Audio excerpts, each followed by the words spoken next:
తాబేదారులకు ఆస్తులు సంపాదించి పెట్టే ప్రయత్నంలో భాగంగా ప్రతి చోట బొక్కబొర్ల పడుతున్నాడు, మోకాలు మోచేతులు దెబ్బ తెలుసుకుంటున్నాడు. చివరికి వాళ్ళ అత్యంత ఎక్కువగా ఏ రైతులైతే నమ్మినరో 15,000 రైతు భరోసా కొరకు ఎదురు చూస్తున్నారో దాంట్లో రైతుల్ని నిట్ట నిలువున ముంచి చివరికి సాగు కబురు సల్లగా చెప్పిండని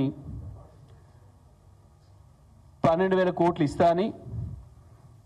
అది కూడా ఇంకా స్పష్టత లేకుండా రైతుల్ని గందరగోళపరిచే ప్రయత్నంలో భాగంగా ప్రజలందరి చూపు మరల్చే భాగంగా కేటీఆర్ గారి పైన పెట్టిన ఓ పనికిమాలిన చెత్త కేసుకు సంబంధించి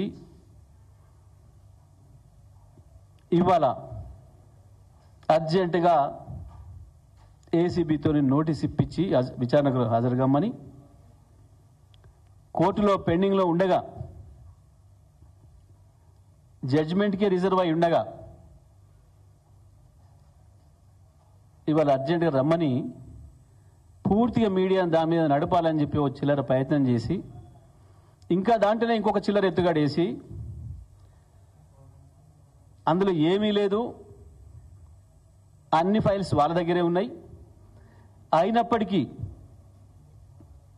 మీరు మాకు కొన్ని ఫైల్స్ ఇవ్వాలి దాంట్లో అని చెప్పి ఒక అస్పష్టమైన ఉత్తరం ఇచ్చి ఆ పేరు మీద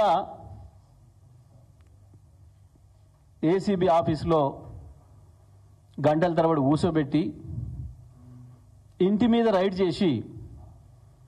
వీళ్ళ చేతిలో ఉన్న కాగితాలే, వీళ్ళు తయారు చేసి పెట్టుకున్న కాగితాలే పట్టుకొచ్చి,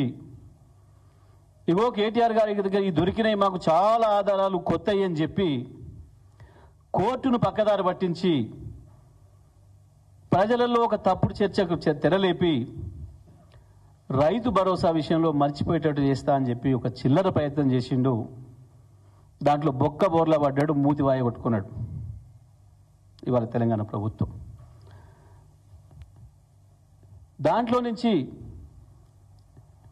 మళ్ళీ బయటపడడం కొరకు ఒక పనికి మారిన చెత్త వార్తను